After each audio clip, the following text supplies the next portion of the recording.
Hello, my friends. It's been reported that Trump, who is now very likely to be the next president of the United States, is contemplating a peace plan. Trump is considering a deal in which Ukraine will not join NATO, and there will be negotiations with Putin regarding which part of Ukraine's territory Russia might be allowed to keep. This is according to Politica, citing national security experts connected to Trump. The publication, based on its sources, states that if Trump wins the US elections, we can expect a very swift agreement that will end the war in Ukraine. In essence, they are trying to divide Ukraine as they see fit. However, today Syrskyi said that the main problem for the Ukrainian armed forces is the lack of motivated soldiers. The main problem for the Ukrainian armed forces is the shortage of motivated military personnel, Syrskyi stated. Currently, the primary challenge for the commanders at any level is staffing units with motivated, well-prepared soldiers, wrote Syrskyi. He mentioned that the most difficult situation remains in the Pokrovsk direction. So, what do you think about this? Please write your thoughts in the comments. Why do you think there is a lack of motivated military personnel? Meanwhile, Lukashenko made a statement about the situation at the border. Активизировались наши соседи в последние несколько дней, может, пару недель. Очень активизировались. И наши военные, особенно пограничники, сразу это заметили. Доложили. Мы, в принципе, этого ожидали. Многие это расценивают как то, что большой контингент иностранных представителей, прежде всего нашей братской России, прибыли к нам на День независимости. Особенно огромный воздушный эшелон, за что я министру Российской Федерации благодарен.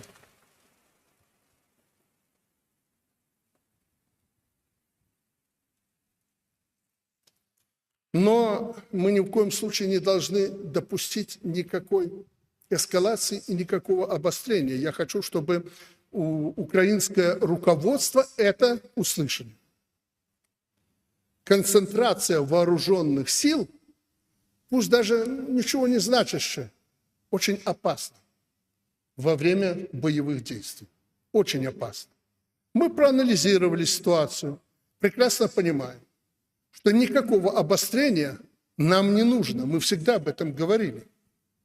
Украинцы понимают, что мы ответим.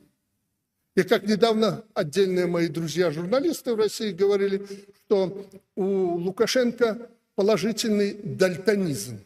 Он дальтоник, он не будет рисовать никаких линий, ответ будет ужасным. Знаете, если кто-то приступит ту границу, на которой я служил, и хорошо знаю, что такое граница, я не просто хороший дальтоник, на меня навалиться может куриная слепота. Поэтому ответ действительно будет жесткий и резкий. So he made us laugh, really. Russians have already been screaming that if there are strikes on the Russian Federation, there will be powerful responses. But in reality, Russians have crapped their pants and can't defend themselves from Ukrainian forces strikes.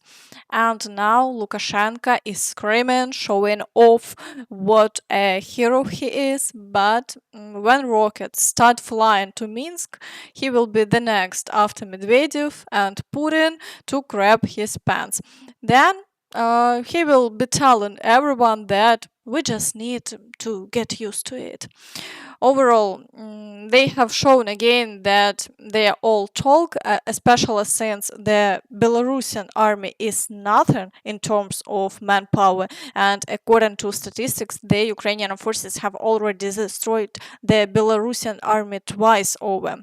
So today it would have been better for Lukashenko to keep quiet. Now, let's move on to the situation on the front line, starting with the Kharkiv direction. Here, the Russians continue their bloody assaults with the participation of wounded soldiers. They are trying once again to capture Gleboke and are pushing towards Liptsi. However, just like before, they are having no success, only losses. In Vovchansk, the fighting continues unabated. There have been more than 15 assaults along the front line in the past 24 hours, but the enemy hasn't made any progress and the front line remains unchanged. In the Kupinsk direction, battles continue for Sinkivka and Pishane. Despite ongoing assaults and strikes by the occupiers using heavy artillery, there have been no changes on the front line. The enemy has been persistently attacking, including strikes aimed at rear positions, but they haven't made any advancements. In the Svatove region, the occupiers continue their attempts to break through to Stelmachivka. However, the Ukrainian forces report that they are allowing the enemy to get closer and then destroying them. Similarly, attacks continue on Berestove and fierce battle persists near Kharkivka and Makivka to the south. Despite these efforts, there have been no changes to the front line over the past day. In the Kreminna direction, assaults on Nevske and Toretsk are ongoing, but no new attacks have been recorded in the forest near Kreminna, and the situation remains stable with no changes on the front line. In the Siversk direction, the occupiers are continuing their efforts to completely capture Bilohorivka. They are making attempts to break through to Verkhnyokaminsk with ongoing battles for Spirne and are trying to advance towards Ivanodarivka and Vyimka. Additionally, they are launching strikes with aerial bombs on Siversk, but despite these actions, there have been no changes to the front line. In the Chasiv Yar direction, the occupiers have claimed to completely capture all the canal microdistrict.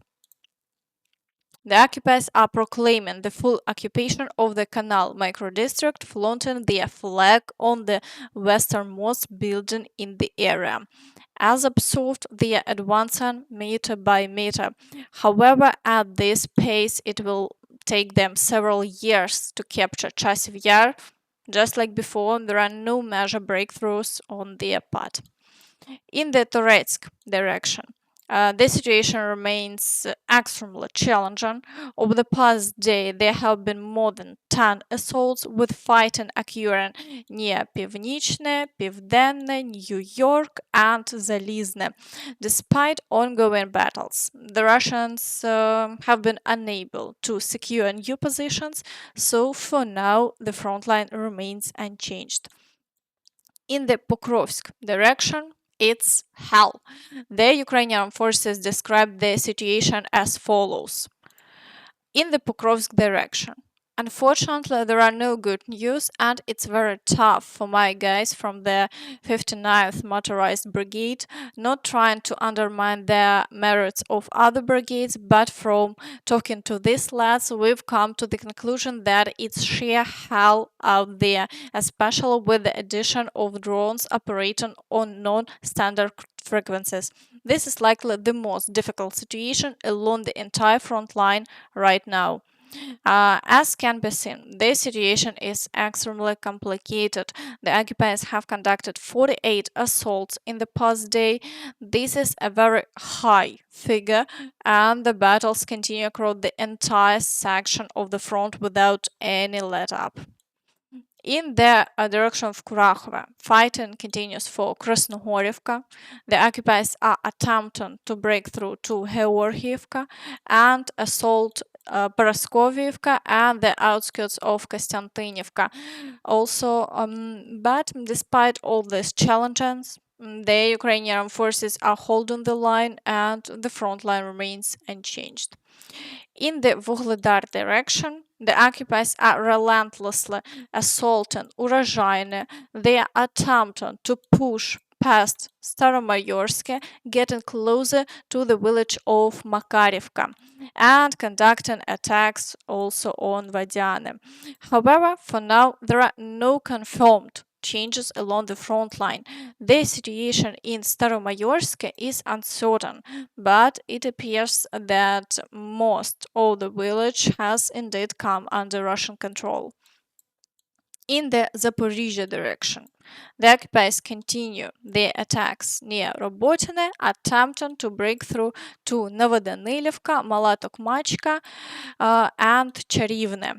However, the intensity of their offensive actions is low and the front line hasn't changed over the past day. The Ukrainian forces managed to repel all attacks. In the Kherson direction, the situation remains stable and the Russians continue to complain about a lack of personnel for assaults. As of the evening of July 2nd, 2024, in the area of responsibility of the Dnieper Group, there were no active actions from our side on the Kherson and Zaporizhzhia fronts today. Across the entire Dnieper Group, there is a noticeable shortage of personnel capable of conducting assaults. In the Kherson direction, there is a slight shortage of bridging equipment. There is enough ammunition for now. Meanwhile, former Deputy Defense Minister General Timur Ivanov and his associates have embezzled 1,185,000,000 rubles from us. They stole our boats, gear, and weapons, and now we have to beg from volunteers. This kind of theft happens everywhere and at all levels. Ivanov's boss, Shoigu, is now in the Security Council. It's like that, and you guys are worrying about your petty combat supplies, which are trivial to the Ivanov generals. As you can see, the Russians have many problems, which is why they are not achieving their objectives. Overall, we are waiting to see how events will unfold, but that's all from me. So please don't forget to like this video, subscribe to the channel, and hit the notification bell to stay updated on all the latest news. Thank you for watching and see you next time. Bye bye.